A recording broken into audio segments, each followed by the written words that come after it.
പപ്പ ജോലിക്ക് പോയി കഴിയുമ്പോൾ ഒരു കവർ എന്തായാലും പപ്പയുടെ കയ്യിലുണ്ടാവും. ഞാൻ കല്യാണം കഴിച്ച് വന്നിട്ടും പപ്പ ഞാൻ വരുന്നതെന്ന് അറിഞ്ഞിട്ടുണ്ടെങ്കിൽ ഒരു ജിലേബിയുടെ കവറോ ലഡുവിൻ്റെ കവറോ എന്തെങ്കിലും പപ്പയുടെ കയ്യിലുണ്ടാവും. അപ്പോൾ അങ്ങനെ ഒരു ഒരു കിളിക്കൂട് പോലത്തെ ഒരു വീടായിരുന്നു ഞങ്ങളുടെ. ഭയങ്കര സന്തോഷം. അതിൻ്റെ ഇടയ്ക്ക് അമ്മിച്ചിയുടെ ബഹളം, അമ്മിച്ചിയുടെ വഴക്ക്, വെളിച്ചെണ്ണ കുപ്പി കൊണ്ടുള്ള ഇടി അങ്ങനെ അങ്ങനെ ഭയങ്കര സന്തോഷമുള്ളൊരു ലൈഫായിരുന്നു. അപ്പോൾ എൻ്റെ വീട്ടിൽ ഞങ്ങളെ രണ്ടുപേരെയും പഠിപ്പിച്ചു എന്നെ കല്യാണം കഴിപ്പിച്ചിട്ടുണ്ടെങ്കിലും അങ്ങനെ വലിയ കടമൊന്നും വളരെ പ്ലാൻഡ് ആയിട്ട് എൻ്റെ അമ്മച്ചിയും പപ്പയും ജീവിച്ചത്. അപ്പം എനിക്ക് ഇങ്ങനെ ഭയങ്കര ഒരു വലിയ കടബാധ്യത ആളുകൾ എനിക്കതിനെക്കുറിച്ച് അറിയില്ലായിരുന്നു. പക്ഷെ നിങ്ങളുടെ അറേഞ്ച്ഡ് മാരേജ് ആയിരുന്നു? അതെ. അപ്പോഴും അച്ഛനും അമ്മയ്ക്കും അറിഞ്ഞ് മനസ്സിലാക്കാനൊന്നും പറ്റിയില്ലേ? ഇല്ല, അതൊക്കെ ഓരോരുത്തരുടെ വിധി പോലെ വരുമല്ലോ. അതിനൊന്നും എനിക്ക് അങ്ങനെ ആരോടും പരാതിയൊന്നുമില്ല. ഞാൻ എൻ്റെ ലൈഫിൽ വളരെ ഹാപ്പിയാണ്. കാരണം അപ്പോൾ അങ്ങനെ ഇരുന്ന സമയത്താണ് ഇങ്ങനെയുള്ള കുറേ സംഭവങ്ങളൊക്കെ വന്നു. അതിനെ ഞാൻ മാക്സിമം നമ്മൾ മുന്നോട്ട് പോയി, അതിലൂടെ മുന്നോട്ട് പോയി. അപ്പോഴൊക്കെ ആരോ ഇപ്പോഴും പിള്ളേരെ പറഞ്ഞു പറ്റിക്കുന്നുണ്ട്, ജീവിക്കാനായിട്ട് സ്നേഹം മാത്രം മതി, എന്നെ ബഹുമാനിക്കുന്ന പുരുഷൻ, എന്നെ സ്നേഹിക്കുന്ന പുരുഷൻ അങ്ങനെ മതി, അല്ലെങ്കിൽ എന്നെ സ്നേഹിക്കുന്ന പെൺകുട്ടി, എന്നെ ബഹുമാനിക്കുന്ന പെൺകുട്ടി, എന്താ ജോലിയില്ലെങ്കിൽ ഞങ്ങൾ ജീവിക്കും എന്നൊക്കെ പറഞ്ഞ് പറ്റിക്കുകയാണ് ഇവിടെ. ശരിക്കും പറഞ്ഞാൽ പൈസ ഇല്ലാതെ ജീവിക്കാൻ പറ്റില്ല. സ്നേഹം അടുപ്പിലിട്ട് പുഴുങ്ങിയാൽ അരി ആവില്ല, അതിന് പൈസ തന്നെ വേണം. ഈ നമ്മളിപ്പോൾ ഈ കുട്ടികളുടെയൊക്കെ ഇങ്ങനെ ഓടാൻ പ്രാപ്തിയുള്ള സമയമാണ്. ഓടി പൈസ സമ്പാദിക്കണം, പൈസ ഉണ്ടാവണം, പൈസ ഇല്ലാതെ ജീവിക്കാൻ പറ്റില്ല. അപ്പോൾ ഞാനൊക്കെ അങ്ങനെയാണ് വിചാരിച്ചത്. എനിക്കൊക്കെ കല്യാണം കഴിച്ചോളാൻ വയ്യായിരുന്നു. അങ്ങനെയായിരുന്നു.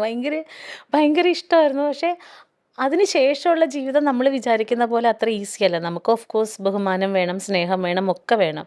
പക്ഷേ അൾട്ടിമേറ്റായിട്ട് നമ്മുടെ കയ്യിൽ പൈസ വേണം. പൈസ ഇല്ലാതെ ജീവിക്കാൻ പറ്റില്ല. ഞാൻ അതിൻ്റെ ഒരുപാട് സ്ട്രഗിൾ അനുഭവിച്ച ഒരാളാണ്. ഒരുപാടെന്ന് പറഞ്ഞാൽ ഒരുപാട്. ഞാൻ പലയിടത്തും പറഞ്ഞിട്ടുണ്ട്, കിഡ്നി വിൽക്കാൻ വരെ പോയ ഒരാളാണ് ഞാൻ. അത്രയും സ്ട്രഗിൾഫുള്ളായിട്ടുള്ള ജീവിതം മുമ്പോട്ട് പോയി പോയി പോയി പോയി പോയി ഇനി എനിക്ക് പോകാനായിട്ട് ഇനിയും താഴേക്ക് പോകാൻ സ്ഥലമില്ല എന്ന് മനസ്സിലാവുമ്പോഴാണ് വേണ്ട, ജീവിക്കണ്ട എന്ന് വെച്ചാൽ. അപ്പോഴും നമ്മുടെ മുമ്പിൽ നമ്മുടെ മകൻ ഒന്നും അറിയാതെ ഭൂമിയിലോട്ട് വന്നൊരു കുഞ്ഞല്ലേ. പിന്നെ അമ്മച്ചി പപ്പ അവർക്കൊന്നും ഒന്നും അറിയില്ലല്ലോ. അപ്പം പിന്നെ നമ്മളിങ്ങനെ പിടിച്ചു നിൽക്കും. പക്ഷേ ഭയങ്കര പാടായിരുന്നു. അപ്പോൾ അതിൻ്റെ ഇടയിൽ ഇങ്ങനെ വീട്ടിൽ അങ്ങനെ ഇവിടുത്തെ മലയാളികൾ എനിക്കൊരു ടിഷ്യൂ തരുമോ? നിങ്ങളിതൊക്കെ തയ്യാറാക്കി വെച്ചേക്കുവാണല്ലേ, ഇതിൻ്റെ ആവശ്യം വരുമെന്ന് നിങ്ങൾക്കറിയാം. കരയെന്ന് വിചാരിച്ചതാ. അല്ല, ശരിക്കും നമ്മൾ എന്താ പറയുക, കല്യാണം എന്നൊക്കെ പറയുമ്പോൾ നമ്മൾ ഒരു സാധാരണ കുടുംബത്തിൽ വന്നതാണെങ്കിൽ, എനിക്കിപ്പോൾ മഞ്ജു പറയുന്ന അനുസരിച്ച് ഓക്കെ, നമ്മൾ നാളെ കല്യാണം കഴിച്ചു, നിങ്ങളുടെ വീട്ടിലത്തെ പോലെ സ്നേഹമുള്ള ഒരു ഭാര്യ ഭർത്താവ് കുടുംബം അങ്ങനെ സ്മൂത്തായിട്ട് പോവാം, ഇങ്ങനെയൊക്കെ ആയിരിക്കുമല്ലോ തീർച്ചയായിട്ടും മനസ്സിൽ വിചാരിച്ചിട്ടുണ്ടാവുക. ദൈവം നമുക്ക് തരുന്ന ഓരോ വിധി നമ്മൾ ചെന്ന് കഴിയുമ്പോൾ നേരെ വിപരീതമായിട്ടുള്ള സ്നേഹമൊക്കെ നമുക്ക് ഈ മാറ്റർ വിടാം. അല്ല, ഞാൻ പറഞ്ഞത് ഇതിപ്പോൾ ആരും പർപ്പസ്ഫുള്ളി ചെയ്യുന്നതല്ല. ലൈഫിൽ ഇങ്ങനെയൊക്കെ സംഭവിച്ചു കൂടായിക ഇല്ല, അങ്ങനെ സംഭവിക്കാൻ പാടില്ല എന്നൊന്നുമില്ല. ഇതിലൂടെ എല്ലാം ഒരാളുടെ ലൈഫ് പോകും. ആ സമയത്ത് ഇതേപോലെ നമുക്ക് മരിച്ചു കളയാൻ തോന്നും.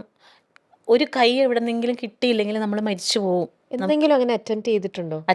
അറ്റംപ്റ്റ് ചെയ്തിട്ടില്ല, പക്ഷെ പലവട്ടം ഞാനൊരു പേടിത്തൊണ്ടി ആയതുകൊണ്ട് ചെയ്യാതിരുന്നതായിരിക്കാം. അല്ലെങ്കിൽ കുറച്ചും കൂടിയൊക്കെ ധൈര്യം എനിക്കിങ്ങനെ ആത്മഹത്യ ചെയ്തു എന്നൊക്കെ കേൾക്കുമ്പോൾ എനിക്കത് അത്ര വലിയ അത്ഭുതമായിട്ട് തോന്നാറില്ല. കാരണം അന്നേരം അയാൾ അനുഭവിക്കുന്ന സംഘർഷം, അത് ഞാനതിലൂടെ പല പ്രാവശ്യം കടന്നു പോയ ഒരാളാണ്. പൊട്ടിക്കരഞ്ഞ് എന്ത് ചെയ്യണമെന്നറിയാതെ വാവിട്ട് കരഞ്ഞ ദിവസങ്ങളുണ്ട്. അന്നൊക്കെ ആരെങ്കിലുമൊക്കെ ആരുടെയെങ്കിലുമൊക്കെ ഒരു ചിരിയോ ഒരു സമാധാനിപ്പിക്കലൊക്കെ ആയിരിക്കും നമ്മളിങ്ങനെ മുമ്പോട്ട് കൊണ്ടുപോകുന്നത്.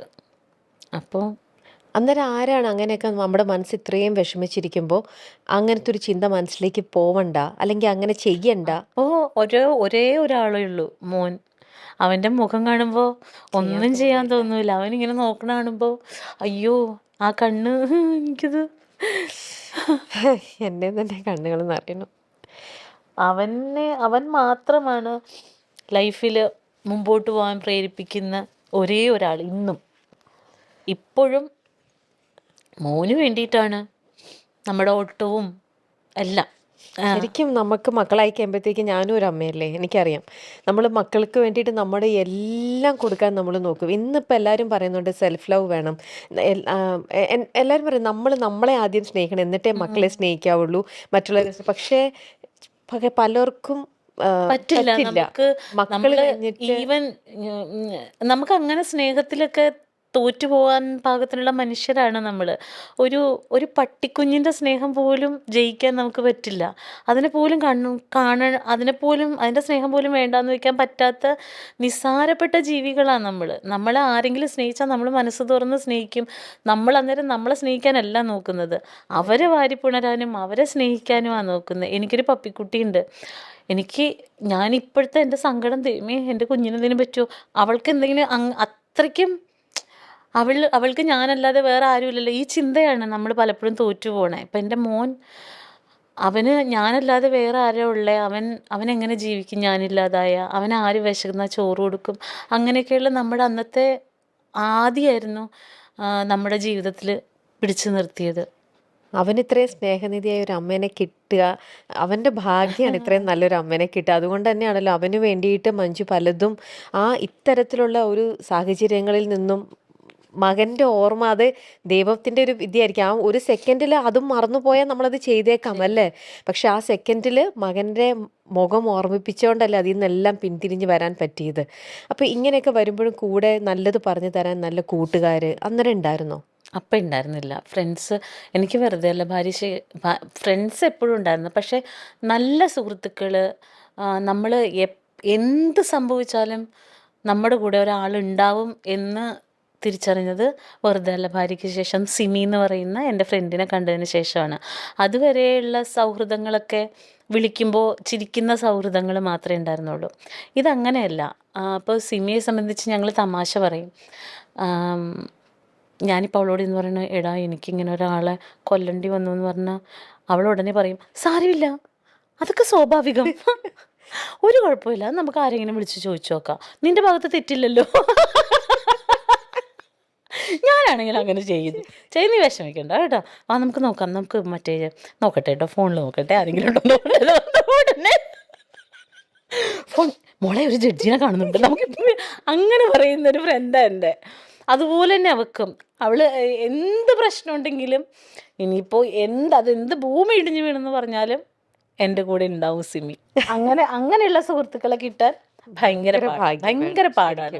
കിട്ടില്ല, അങ്ങനെയുള്ള ഫ്രണ്ട്സിനെ കിട്ടാൻ പാടാണ്. ഭയങ്കര ഭാഗ്യാണത് അങ്ങനെ കിട്ടാന്ന് അതെ അതെ അതെ അതെ അതെ. എന്തൊക്കെ സംഭവങ്ങൾ, എന്തൊക്കെ പ്രശ്നങ്ങൾ ഉണ്ടായിട്ടുണ്ട്, അതൊന്നും എന്നെ ബാധിക്കാതെ. ഇപ്പം ഈ കഴിഞ്ഞ റിയാലിറ്റി ഷോയുടെയൊക്കെ സമയത്ത് ശരിക്കും പറഞ്ഞാൽ ഞാനല്ല ചീത്തയൊക്കെ കേട്ടത്, പാവം ഇവരാ, സിമിയൊക്കെയാണ്.